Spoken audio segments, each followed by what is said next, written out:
누가복음 18장 1절부터 8절 말씀이 되겠습니다. 예수께서 그들에게 항상 기도하고 낙심하지 말아야 할 것을 비유로 말씀하여 이르시되, 어떤 도시에 하나님을 두려워하지 않고 사람을 무시하는 한 재판장이 있는데, 그 도시에 한 과부가 있어 자주 그에게 가서 내 원수에 대한 나의 원한을 풀어주소서 하되, 그가 얼마 동안 듣지 아니하다가 후에 속으로 생각하되 내가 하나님을 두려워하지 않고 사람을 무시하나 이 과부가 나를 번거롭게 하니 내가 그 원한을 풀어주리라. 그렇지 않으면 늘 와서 나를 괴롭게 하리라 하였느니라. 주께서 또 이르시되, 불의한 재판장이 말한 것을 들으라. 하물며 하나님께서 그 밤낮 부르짖는 택하신 자들의 원한을 풀어주지 아니하시겠느냐? 그들에게 오래 참으시겠느냐? 내가 너희에게 이르노니 속히 그 원한을 풀어주시리라. 그러나 인자가 올 때에 세상에서 믿음을 보겠느냐 하시니라. 아멘. 할렐루야. 자, 우리 옆에 있는 분들은 하나님 우리와 함께 하십니다. 인사하겠습니다. 하나님 우리와 함께 하십니다. 할렐루야. 영국의 조지 물러는 5만 번의 기도응답을 받아서 6천 명의 고아를 길러낸 고아의 아버지로 사람들에게 불려지고 있습니다. 그가 이렇게 많은 기도응답을 받은 이유가 무엇일까? 조지 물러를 연구하는 많은 분들이 이제 그의 기도에 대해서 이렇게 그 연구를 했다 그래요. 자, 그 결과 그의 기도에는 6가지 원칙이 있었다는 것을 발견하게 됩니다. 첫 번째는 뭐냐면은 축복의 근원이신 예수 그리스도의 공로에 대한 구원의 확신이 있었다. 두 번째는 뭐냐면은 기도 전에 먼저 마음에 떠오르는 모든 죄를 자백하고 회개하는 기도가 있었다. 세 번째는 말씀에 대한 확실한 믿음이 있었고, 네 번째는 하나님의 뜻이 아닌 자신의 뜻이 아닌 하나님의 뜻을 따른다는 분명한 목적이 있었다. 그리고 다섯 번째는 하나님을 신뢰하고 기다리는 끈기가 있었다. 그리고 마지막으로는 작고 사소한 일들도 기도하는 섬세함을 가졌다라고 이제 이야기를 합니다. 이 6가지 원칙에 대해서 조지 물러를 연구하는 학자들은 하나님과 기도에 대한 확고한 믿음이라고 이렇게 이제 진단을 하게 되었습니다.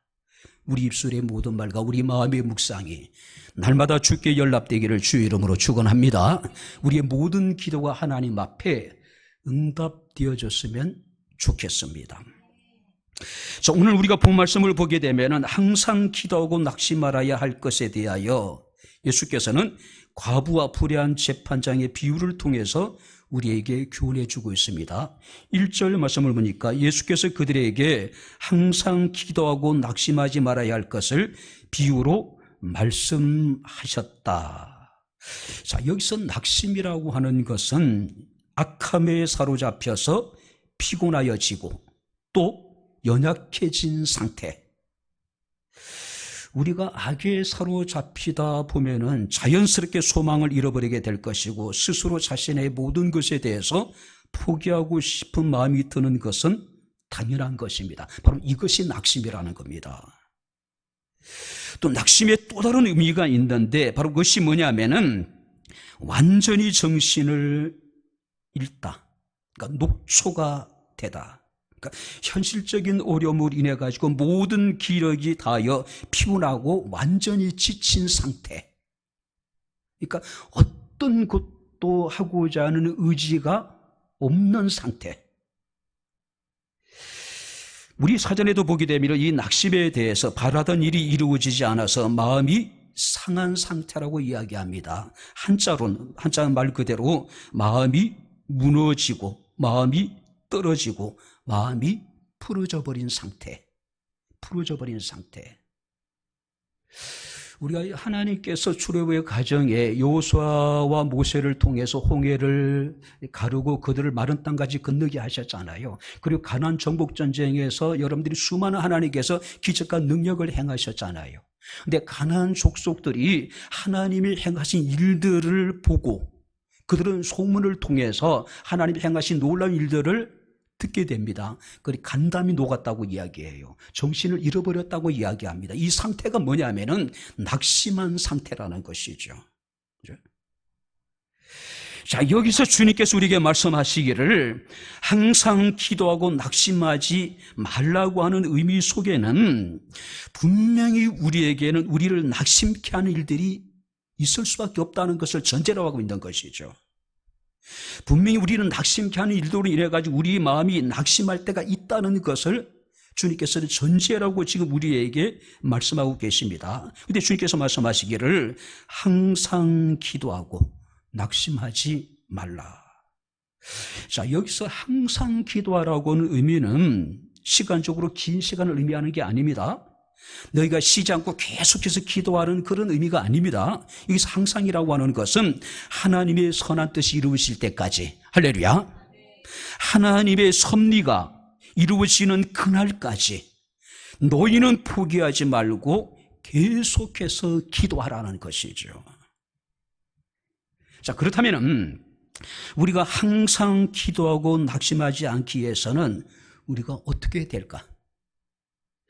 예수님이 이 비유를 통해서 우리가 왜 낙심하지 말아야 되는지, 우리가 낙심하지 않게 될 때 우리에게 주어진 놀라운 하나님의 은혜가 무엇인지를 우리에게 지금 교훈해 주고 있는데, 우리가 몇 가지로 함께 살펴보면서 함께 은혜를 나누겠습니다. 자, 3절 말씀을 같이 읽겠습니다. 그 도시에 한 과부가 있어 자주 그에게 가서 내 원수에 대한 나의 원한을 풀어주소서. 결코 낙심할 수 없는 사람들이 있습니다. 어떤 사람들일까요? 분명한 마음의 소원을 지닌 사람들. 그죠? 성경 말씀을 보게 되면은 바로 한 도시에 과부가 있었는데 그 과부는 그 원한이 무엇인지 모르지만 자신의 원한을 가지고 재판장을 끊임없이 찾아가서 자신의 원한을 풀어줄 것을 호소하게 됩니다. 그래서 내 원수에 대한 나의 원한을 풀어주소서. 자, 그 원한이 무엇인지는 우리는 알 수 없어요. 그러나 그 원한이 사무쳐서 지금 여기 성경 말씀 보니까 바로 여러분들이 그 나의 원한이라고 표현하고 있는 겁니다. 억울하고 원통한 일을 당해서 원망과 마음의 한이 응어려져 있는 상태. 지금 과부가 지금 원한에 지금 사로잡혀 있는 거예요. 근데 그 가슴에 맺힌 원한이 무엇인지 모르겠지만 분명히 확실한 것은 바로 이 과부가 겪고 있는 이 지금의 상황은 도저히 이 원한을 풀지 않으면 살 수 없을 정도로 여러분들이 힘들고 고통스러운 것이었다는 것이죠. 우리가 마가복음 12장 40절 말씀을 근거로 해서 우리가 그 원한이 무엇인가를 유추해 볼 수 있습니다. 자, 예수께서 서기관들에 대해서 책망하시면서 그들은 가부의 과산을 삼키며 외식으로 길게 기도하는 자니 그 받을 판결이 더욱 중하다. 자, 아마 이 과부의 원한이 무엇이냐면 아마 재산의 문제였던 것 같아요. 그죠? 어떤 이유인지 모르겠지만 남편이 일찍 죽었을 것입니다. 남편이 남긴 토지가 있었을 것이고 여러 유산이 있었던 것 같습니다. 그런데 이 토지와 이런 유산을 처리하는 과정에 있어서 율법의 해석자인 서기관들의 도움이 필요했던 것 같아요. 흔히 우리가 얘기하면은 소유권을 이정하는 과정에 있어서 바로 서기관들의 역할이 있었던 것 같습니다. 그런데 이 서기관들이 과부들의 가산을 빼앗거나 과부들에게 돌아갈 정당한 목을 갈취하는 일들이 빈번했다라고 하는 겁니다. 문제는 당시 사회적인 약자였던 과부들은 율법에 무지했습니다. 뿐만 아니라 법적으로 사회적인 영향력도 힘도 전혀 없는 상태예요. 이 서기관들이나 여러분들이 나름대로 사회에 여러분들이 어떤 그 힘을 가진 사람들이 이런 과부들의 어떤 재산들을 갈취하는 이런 일들이 비일비재했는데 문제는 뭐냐면은 이 가부들이 이 상황을 해결할 수 있는 능력이 없다는 거예요. 자, 그러니 이 가부 입장에서는 절박한 심정으로, 참담한 심정으로 재판장을 찾을 수밖에 없었다고 하는 것이죠. 특별히 여기서 원한을 풀어달라는 의미는 어떤 의미냐면은 의로운 상태로 복귀시키다, 정의가 회복되다는 뜻을 가지고 있어요. 우리가 말하는 의라고 하는 것은, 우리가 말하는 정의라고 하는 것은 우리가 대단한 그런 것이라고 생각하는데, 여기 성경에서 말하는 여러분들이 의로움이나 성경에서 말하는 정의라고 하는 것은 가부의 억울함을 풀어주는 것이 정의라는 거예요. 사회적인 약자들의 억울함을 풀어주는 것이 정의라는 겁니다. 원치않은 여러 가지 어떤 사고를 당해가지고 억울한 죽음을 당한 사람들의 그 유족들의 그 아픔을 풀어주는 것이 정의라고 하는 것이지요. 네? 당시 가부는 약자 중에 약자였습니다. 주변의 강대국들의 수없이 많은 침입을 받아온 이스라엘 입장에서는 가부라든지 고아라든지 이 나군에는 바로 소외된 계층으로 율법의 보호의 대상이었습니다. 그런데 이 가부는 율법의 보호를 받지 못한 겁니다. 오히려 그는 가진 자들에 의해 가지고 자신이 소유한 것들을 갈취당하는 억울한 일을 지금 당하고 있는 상황입니다. 특별히 당시에 그 재판에는요, 여자들을 대신해서 남자들이 재판에 여러분들이 이렇게 이제 나오는 일이 있었어요. 왜냐하면 여자들의 사회적인 활동들이 이렇게 제대로 보장되지 않았던 그런 상황이잖아요. 그죠? 자, 다 남자들이 나와가지고 재판장에서 재판이 진행되어지고 있는데, 오늘 성경 말씀 보니까 이 가부는 스스로 지금 재판장에 나와서 재판장에게 자신의 원한을 풀어달라고 지금 호소하고 있는 거예요. 어떤 의미일까요? 지금 이 가부가 처해 있는 상황이 얼마나 어렵고 힘든지, 이 가부가 지금 얼마나 외로운 싸움을 하고 있는지를 지금 보여주고 있는 거예요. 집에서, 아니면 집안에서 이 가부의 그 억울한 사정을 이해하고 이 가부의 억울한 상황을 대변해 줄 수 있는 남자가 없었다는 이야기죠. 그죠? 그러니까 홀로 지금 이 가부가 어려운 싸움을 지금 외롭게 하고 있는 상황이라는 것이죠.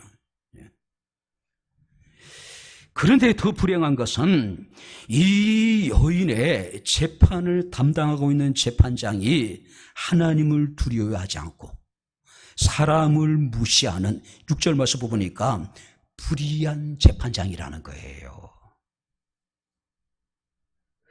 우리 사회도 지금 수많은 재판이 이루어지고 있잖아요. 우리가 어떤 재판관을 만나는가, 어떤 재판장을 만나는가는 굉장히 중요합니다. 그죠? 자, 그러다 보니까 바로 재판장에 대한, 재판관에 대한 회피 신청이 우리 사회에 계속 일어나고 있잖아요. 왜냐하면 자기에게 불리할 것 같으니까. 가급적이면 자신에게 유리한 재판장에게 재판을 받고 싶은 것이 모든 사람들의 마음이 아닐까요? 누구에게도 하소연을 할 수 없는 상황입니다. 누구도 이 여인을 대변해 줄 수 없는 상황이에요. 거기다가 재판장까지 하나님을 두려워하지 않고 사람을 무시하는 불의한 재판장이었다. 자, 여기서 하나님을 두려워하지 않는다는 것은 하나님을 공경하지 않고 하나님께 예배하지 않는다는 뜻을 가지고 있는 겁니다. 그래서 많은 학자들은 아마 이 재판장은 그 유대 사람이 아닐 것이다, 이스라엘 사람이 아니라는 거예요. 로마의 행정재판관이거나 아니면 로마에 의해서 선출되고 로마에 의해서 세워진 이방인일 가능성이 많다라고 이야기를 해요. 그렇기 때문에 그는 하나님을 경외하지 않았어요. 뿐만 아니라 그는 사람을 무시했다. 사람을 존중하지 않는 사람, 다른 사람에 대한 존중하는 마음이 들끝만큼도 없는 그런 사람이었다는 것이죠.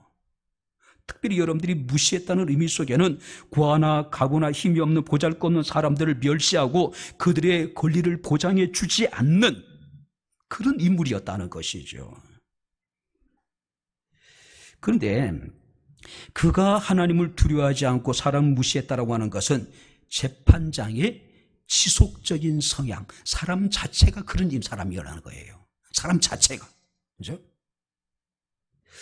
일시적인 감정이라 실수로 다른 사람을 무시하는 그런 사람이 아니라 애시당초 이 사람은 하나님을 두려워하지 않았고 사람을 무시하는 태도로 살아가는 그런 종류의 사람이었다는 거예요. 그래서 6절에 보게 되면은 그 사람을 불의한 재판장이라고 말씀을 하고 있습니다. 그런데 그럼에도 불구하고 이 가부는 포기하지 않습니다. 그죠? 끊임없이 재판장을 찾습니다. 무엇이 그렇게 하여금 이 그녀로 하여금 이런 여러분들이 용기를 내게 만들었을까요? 바로 그에게는 마음의 원한이 있었어요. 포기할 수 없는 겁니다. 자, 간절한 소원이 있었습니다. 간절한 바람이 있었습니다. 우리에게도 마찬가지입니다. 정말 우리의 마음속에 거룩한 원한이 우리 속에 존재한다면 우리는 결코 낙심하지 않습니다. 포기하지 않습니다. 그런 사람은 끊임없이 기도해요. 그런데 문제는 뭘까요? 우리 마음속에 거룩한 원한 같은 것이 없는 겁니다. 사무친 그런 여러분들이 절박한 그런 거룩한 원한이 우리에게 없는 거예요. 그게 우리에게 좀 필요한 거예요. 그죠? 가부 입장에 그럴 수밖에 없었습니다. 왜냐하면 그녀는 어쩌면 지금까지 그가 할 수 있는 모든 일을 다 해왔을 거예요. 장로도 찾아가 보았을 것이고 랍비도 찾아가 보았을 것입니다. 주변에 유력한 자신의 힘이 될 수 있는 사람들을 찾아가서 하소연도 해보았을 거예요. 그런데 아무런 여러분들이 결과를 얻지 못해요. 이 가부에게 유일한 희망은 물론 그 하나님을 두려워하지 않고 사람을 무시하지만은 이 재판장밖에 없어요. 그죠? 얼마나 무시를 당했을까요? 얼마나 여러분들이 이 재판장이 이 가부를 경멸했을까요? 우리가 마가복음 여러분들이 7장에 보니까 수로보니게 여인이 등장하잖아요. 예수님이 뭐라고 말씀하고 있습니까? 자녀의 떡을 채하여 개에게 던지는 것이 마땅하지 않다라고 수로보니게 여인의 그 딸이 귀신 들렸는데 고쳐달라는 그 청을 완곡하게 거절하시잖아요. 아주 냉담하게. 그죠? 가부가 그 수로보니게 여인이 뭐라고 합니까? 옳습니다. 하지만 개들도 아이의 상에서 떨어지는 부수기를 먹지 않습니까? 라고 간청하는 모습을 볼 수 있잖아요. 어쩌면 이 불의한 재판장은 마음의 원한을 가진 이 여인에게 훨씬 더 여러분들이 상처받는 말을 하지 않았을까요? 잔인하게 대하지 않았을까요? 냉담하게 대하지 않았을까요? 포기할 수 없었습니다. 왜냐하면 그에게는 가슴에 맺힌 원한이 있었어요. 우리는 이것을 거룩한 원한이라고 표현할 수 있겠죠. 뿐만 아니라 3절 말씀 보니까 그 도시에 한 가부가 있어 자주 그에게 가서 내 원수에 대한 나의 원한을 풀어주소서 하되 자주 그에게 갔답니다. 포기할 수 없었어요. 낙심이라고 하는 것은 어쩌면 이 여인에게 사치스러운 거예요. 그렇죠? 자주 끊임없이 되풀이했다는 이야기입니다. 계속 찾아가서 재판장에게 자신의 원한을 풀어달라고 여러분들이 호소했다는 이야기죠. 하나님을 두려워하지 않는 사람, 사람을 무시하는 불의한 재판장. 우리가 4절 말씀을 보니까 그가 얼마 동안 듣지 않았다. 전혀 귀를 기울이지 않았다는 이야기입니다. 그 가난한 가부의 여러분들이 그 간절한 호소에도 불구하고 아예 그냥 거들떠 보지도 않았다는 이야기죠. 그래도 불구하고 가부는 포기할 수 없었습니다. 왜냐하면 이건 죽고 사는 문제예요. 만약에 그가 두 손을 놓고 주저앉아 버리고 낙심하고 좌절해야 된다고 하는 것은, 그가 포기한다는 것은 자기와 자기의 자녀들이 다 죽는 것을 의미하고 있는 거예요. 그죠? 단순한 소원이 아닙니다. 가슴에 맺힌 원한이에요. 원한입니다. 누구도 그를 돌아보지 않습니다. 누구도 그를 대변해 주지 않아요. 자기 스스로가 포기한다고 하는 것은 자기 가족들이 모두가 죽는다는 걸 의미하고 있는 거예요. 이 여인에 계속되어지는 여러분들이 호소에 대해서 이 재판관은 얼마 동안 듣지 않다가 후에 속으로 생각합니다. 내가 하나님을 두려워하지 않고 사람을 무시하나 이 과부가 나를 번거롭게 하니 내가 그 원한을 풀어주리라. 그렇지 않으면 늘 와서 나를 괴롭게 하리라. 그렇게 사람을 무시했던 이 재판관이 드디어 과부의 청혼을 들어주기로 결정을 합니다.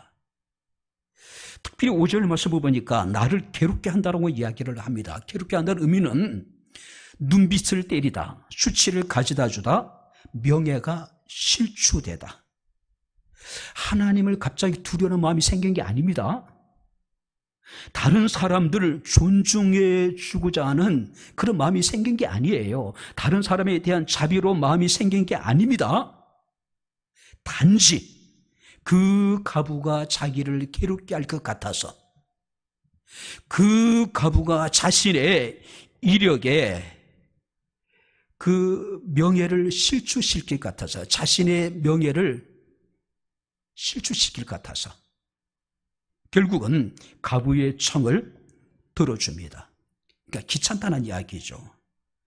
혹시 자신의 어떤 명예를 불명예스럽게 할 것 같아서 과부의 요구를 들어주었다는 이야기죠. 아무런 힘도 없고 할 수 있는 것도 없고 누구도 그를 도와줄 만한 어떤 환경도 아닙니다. 그를 대변해 줄 만한 사람도 아무도 없었어요. 하지만 이 여인은 지속적으로 끊임없이 바로 재판장에 가서 자신의 원한을 풀어줄 것을 여러분들이 호소하게 됩니다. 포기하지 않는 기도예요. 낙심하지 않는 여러분들이 신앙의 모습을 우리에게 보여주는 겁니다. 1992년 뉴질랜드에 그 에드먼드 힐러리라고 하는 산악인이 있었습니다.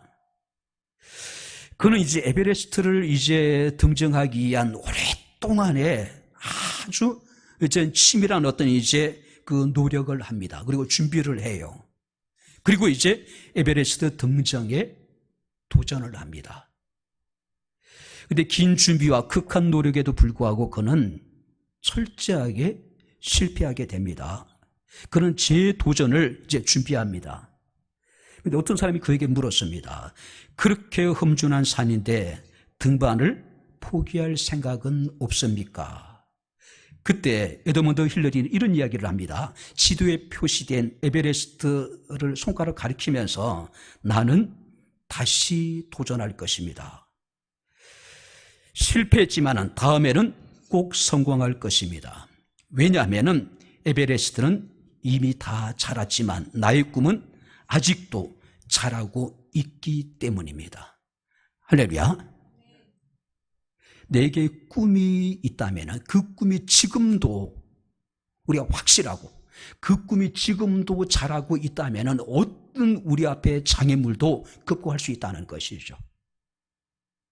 설사 그 장애물이 에베레스트 산처럼 높고 우리가 도저히 오를 수 없는 산이라 하더라도, 그런 장애물이라 하더라도 능히 극복할 수 있다는 것이죠. 정복할 수 있다는 것이죠.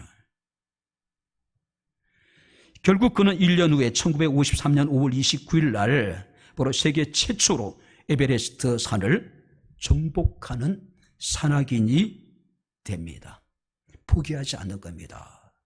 꿈이 있다면, 우리가 간절한 마음의 소원이 있다면, 그리고 우리의 꿈과 우리의 간절한 소원이 정말 하나님 앞에서 거룩한 원한이 된다라면 우리는 결코 포기할 수 없는 것이죠. 내려놓을 수 없는 것이죠. 19세기 영국 성공에 가장 존경받는 인물이 있습니다. J.C. 라일이라고 하는 분입니다. J.C. 라일. 그는 이런 얘기를 합니다.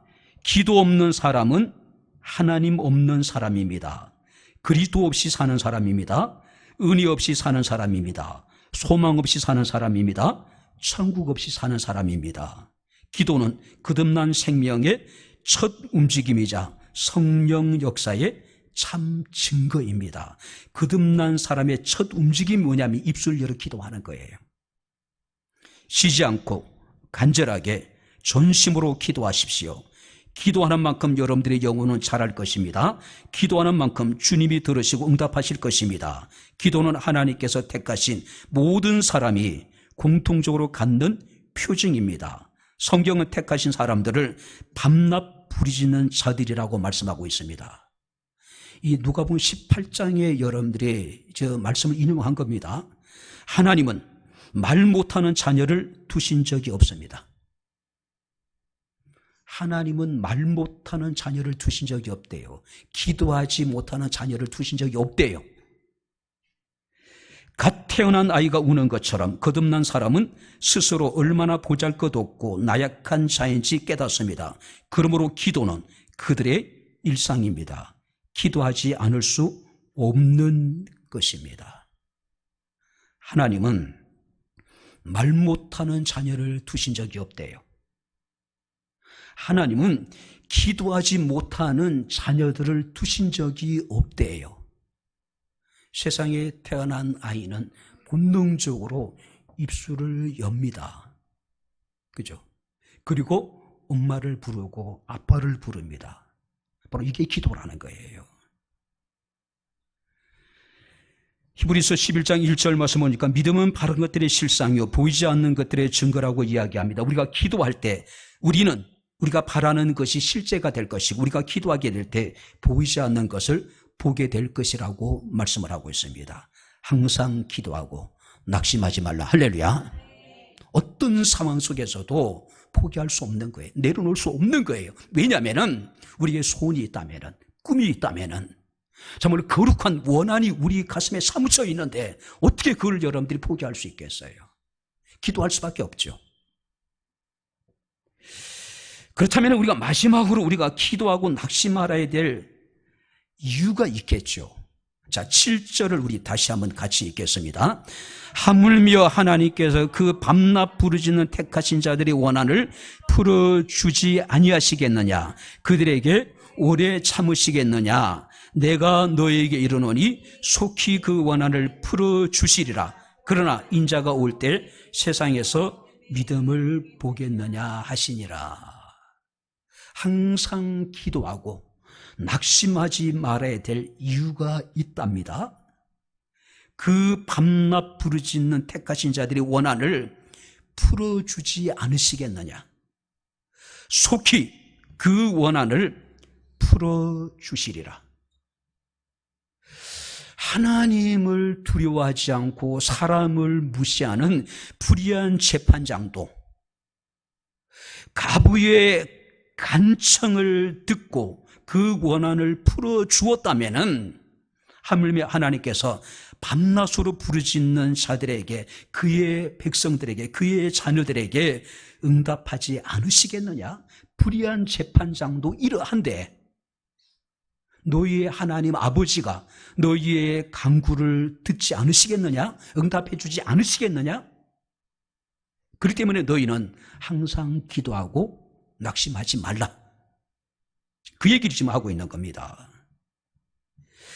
특별히 성경 말씀을 보니까 8절에 속히 그 원한을 풀어주리라. 속히. 미루어짐이 없이 곧 즉시 반드시 하나님께서 우리 원한을 풀어주시겠대요. 하나님의 택하신 자들이 기도할 때 하나님은 그들의 기도를 무시하지 않고 다 들으실 뿐만 아니라 속히 반드시 응답해 주시겠대요. 자, 여기에 우리의 고민이 있어요. 그죠? 예수님의 말씀대로라면 하나님이 속히 바로 택하신 자들의 원한을 풀어주셨다면 밤낮 부르짖을 필요가 없지요. 낙심할 필요도 없습니다. 기도를 포기할 이유도 없어요. 그런데 예수께서 말씀하십니다. 항상 기도하고 낙심하지 말라는 이야기는 우리의 원한이, 우리의 기도가 바로 응답되지 않을 수도 있다는 것을 전제로 하고 있는 거예요. 아니, 분명히 속히 미루어짐이 없이 곧 즉시 반드시 이루어준다고 했는데 이렇게 이루어지면 우리가 낙심할 필요가 없죠. 기도를 포기할 이유도 없잖아요. 근데 우리의 현실은 그렇지 않단 말이에요. 그다음 이 속히를 우리가 어떻게 이해를 해야 될까? 여러분들이 하나님의 나라는 이미와 아직입니다. 할렐루야.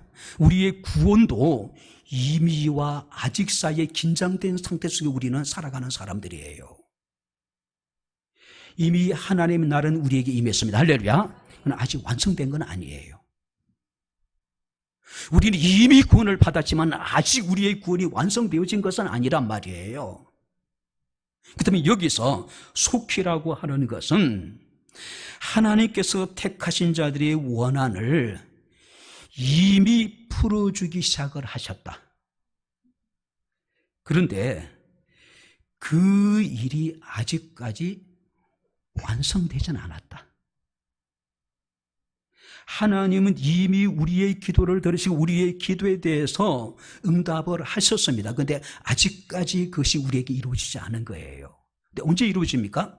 하나님의 때, 하나님의 정하신 때, 그때 이루어지게 되는 것이죠. 그죠? 중국에 모소라고 하는 대나무가 있다 그럽니다. 이 대나무를 산이나 밭에 심으면은요, 5년 동안 땅 밖으로 전혀 어떤 축순 같은 게 나타나지 않는 거예요. 아니, 5년 동안 이렇게 이제 이 대나무를 심어놨는데 5년 동안 싹이 보이지 않아요. 흔히 생각하기를 죽었나 보다. 근데 5년이 지나면은요, 이 모수라고 하는 이 대나무가 엄청나게 하루에 거의 한 자씩, 거의 30cm 막 자라나가는 거예요. 그다음 6주가 되게 되면은 12m까지 자란다 그래요.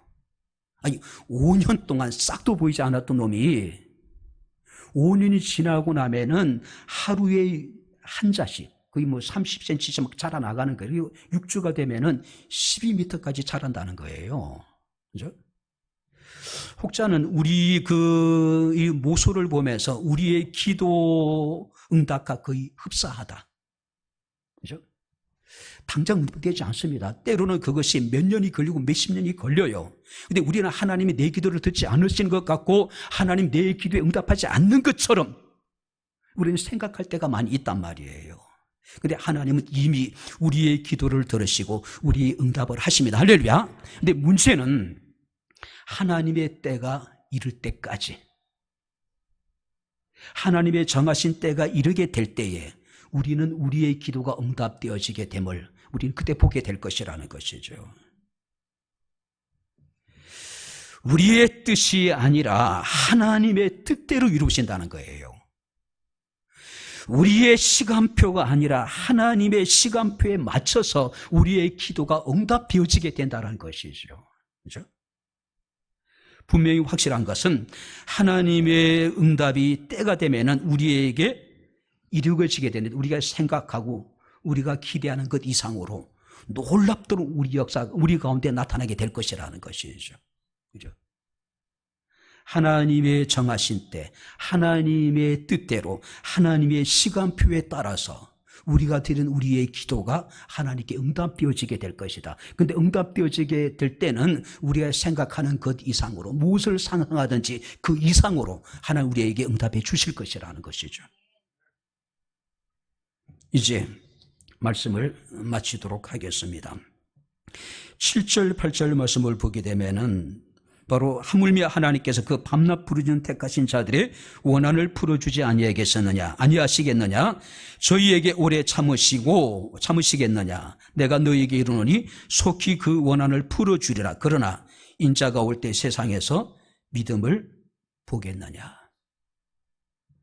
반드시 응답해 주실 것이라는 겁니다. 그렇기 때문에 너희는 항상 기도하고 낙심하지 말라.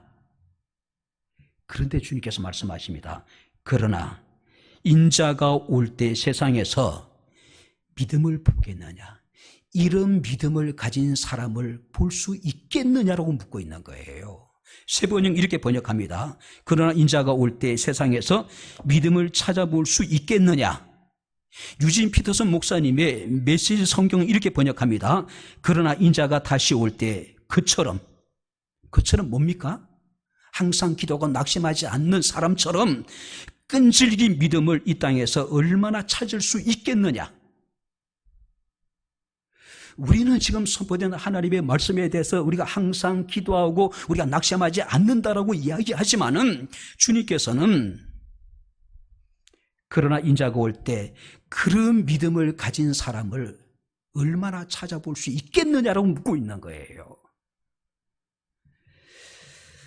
예수님의 안타까운 마음, 예수님의 지금 경고가 바로 동시에 묻어나오는 표현이라고 이야기할 수가 있습니다.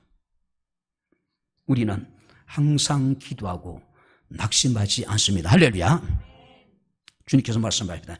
그러나 마지막 때 세상에서 그런 믿음을 가진 사람을 볼 수 있겠느냐? 그가 누가 되어야 될까요? 내가 되어야 되지 않을까요? 우리가 되어야 되지 않을까요? 주님께서 마지막 때에 항상 기도하고 낙심하지 않는 사람들을 찾고 계시는데 그 사람이 우리 백향목교회 사랑하는 모든 성도들이 다 될 수 있기를 주의 이름으로 축원합니다. 기도하겠습니다. 좋으신 나의 아버지 하나님, 우리 아버지 하나님의 은혜와 사랑을 진심으로 감사합니다.